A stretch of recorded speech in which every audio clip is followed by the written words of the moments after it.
55, 55 और 95 हर उम्र के लिए यकसा मुफीद। मफाद आम्मा का आलम बरदार। जरूर सब्सक्राइब करें, लाइक करें, शेयर करें और बेल आइकन प्रेस करना न भूलें। Rabbani the scholar YouTube channel. अफसाने का उन्वान है बांसुरी। सुबह नाश्ते के मेज पर अगर अखबार पढ़ने को ना मिले तो नाश्ता करने में कुछ मजा नहीं आता। जाने क्यों आज अगर अखबार डालना भूल गया। क्लिनिक जाते वक्त रास्ते में अखबार ले लूंगा, मैंने दिल में सोचा और जल्दी जल्दी नाश्ते से फारिग होकर अपने क्लिनिक के लिए निकल पड़ा। क्लिनिक पहुंचकर मैंने एक जायजा लिया और देखा कि अम्मा जी का ठिया आवाज है। क्लिनिक के सामने बरगद के पेड़ के नीचे चबूतरे पर बैठकर अम्मा जी भीख मांगा करती थी।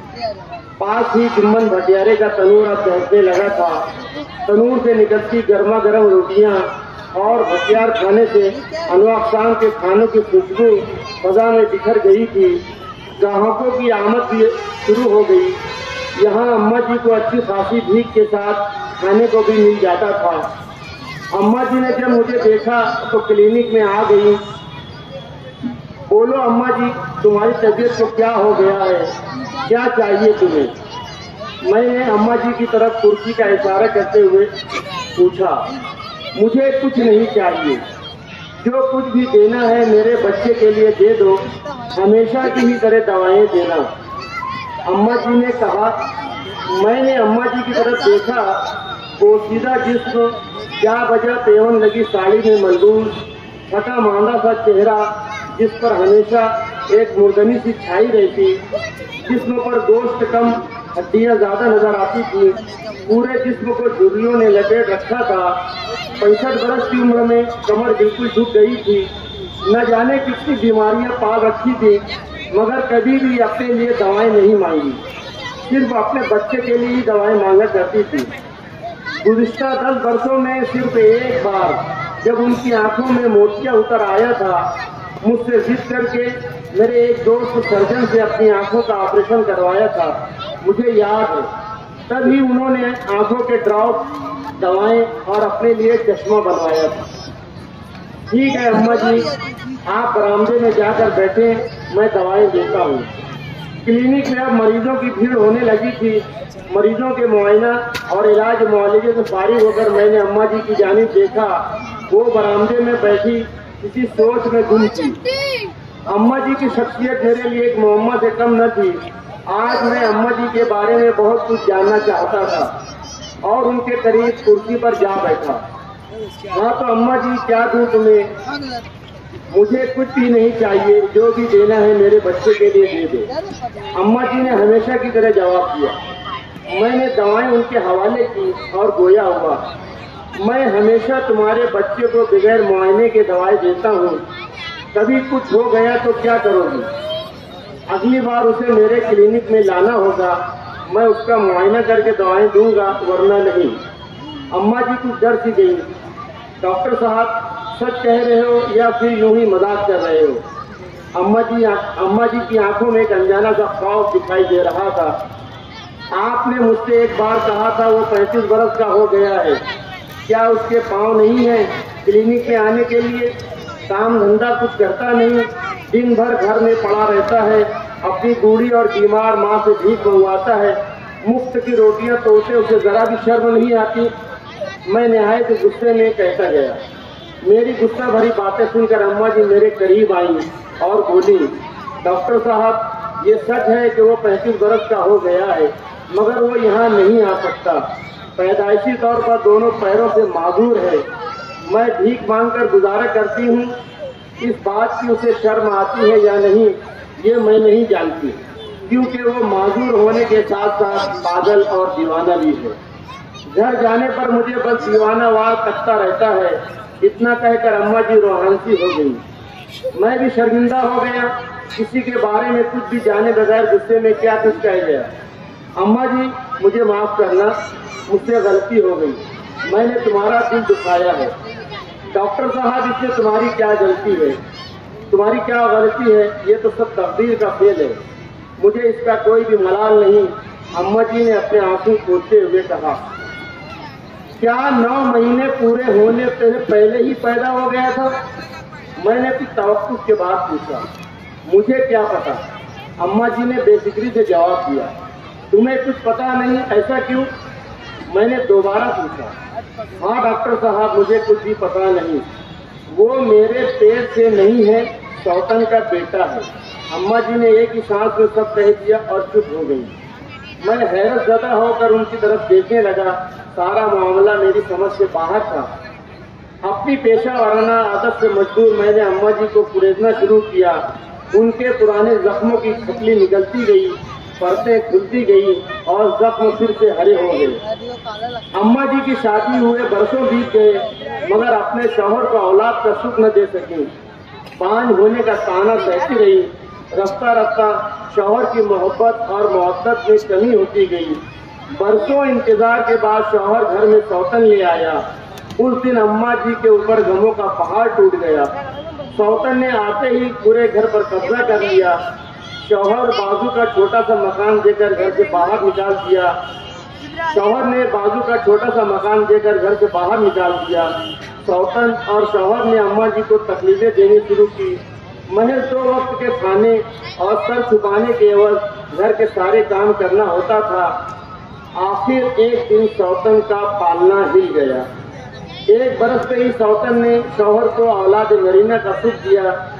बेटा पैदा हुआ जो दोनों पैरों से माजूर था। 6 महीने बाद शौहर एक सड़क हादसे में फौत हो गया। सौतन को दुखों ने आ घेरा और इसी दुखों के चलते 1 बरस के बच्चे को छोड़कर दुनिया सिधार गई। अम्मा जी अपना ही फटा सीने बैठी थी, पर वारी किस्मत के धागा ही खत्म हो गया। मैयत के दिन बच्चा दिन भर रोता रहा। अम्मा जी ने भी उसका कोई ख्याल नहीं किया। वो तो बस रात के होने का इंतजार करने लगी ताकि बच्चे को किसी के दरवाजे पर छोड़ आए। रात होने पर अम्मा जी ने बच्चे को गोद में उठाया, अपनी छाती से लगाया और घर से बाहर निकली। बच्चा भी माँ समझकर अम्मा जी की छाती से चिपटकर चुप हो गया। जिंदगी में पहली बार अम्मा जी के दिल में माँ होने का एहसास जागा। सारे जिस्म में एक बरकी राव दौड़ गई, गोया आज उनका वजूद मुकम्मल हो गया।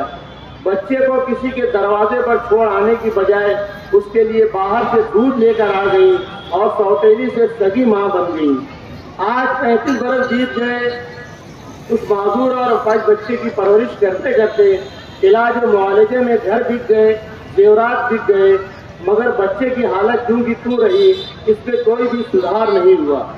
कोई अगर किसी के लिए कुछ करता है तो उसके पीछे बस यही एक आस होती है कि कल उसका कुछ फायदा होगा, मगर यहाँ तो सब कुछ लुट जाने के बाद भी किसी तवक्को और अपनी इज्जत नफ्स की परवाह किए बगैर भीख मांगकर अम्मा जी सौतन के बच्चे की परवरिश कर रही थी। मैंने अम्मा जी का हाथ अपने हाथों में लेकर कहा, अम्मा जी ये बच्चा तुम्हारा नहीं है, फिर भी इसके लिए इतना कुछ क्यों करती रहती हो? मुझसे हमेशा दवाएं ले जाकर उसे ठीक करने की कोशिश करती हो। भला ये कैसे मुमकिन है? वो ठीक होने वाला नहीं है। अम्मा जी की आंखें भर आई।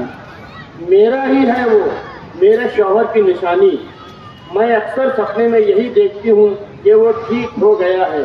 कम अज कम मुझे सपने तो देखने दो। इसी खातिर मैंने आंखों का ऑपरेशन करवाया था ताकि हमेशा उसे अच्छी तरह से देखती रहूं। मगर कब तक करती रहोगी ये सब? जब तक ये जिंदगी है तब तक। डॉक्टर साहब, फूल को क्या मालूम कि वो भगवान के चरणों में डाले जाएंगे या किसी मजार पर वो फूल ही कहलाएंगे। यूं ही अपनी खुशबू बिखेरते रहेंगे और खिलते रहेंगे। ऐसा ही कुछ हमारा भी है। सपने, शीशे और रिश्ते अगर टूट कर बिखर जाएं तो उसकी खिड़कियों से बहुत ही चुभन होती है। हाँ, मगर इसी चुभन से जिंदगी का फलसफा वजूद में आता है। डॉक्टर साहब, ओगले बांस सिर्फ आवाज करते हैं, मगर उसे छेद कर उसके सुराग बनाए जाएं तो एक बांसुरी तैयार होती है जिससे निहायत सुरीली आवाज निकलती है।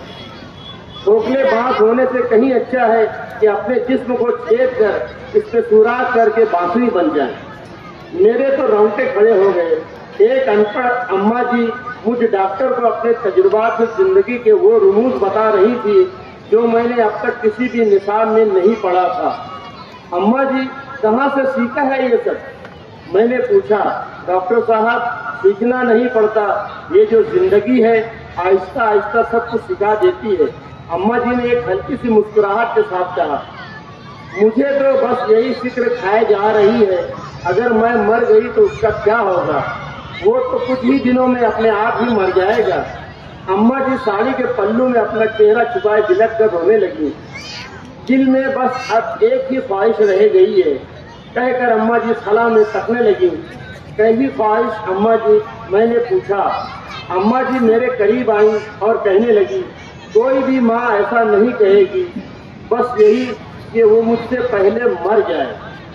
मुझे एक झटका सा लगा और इतना कहकर अम्मा जी जाने लगी और अपने जिस्म को छेद कर उसमें सुराख करके जिंदगी का सुरीला नगमा सुनाती उस बांसुरी को मैं तकता रह गया।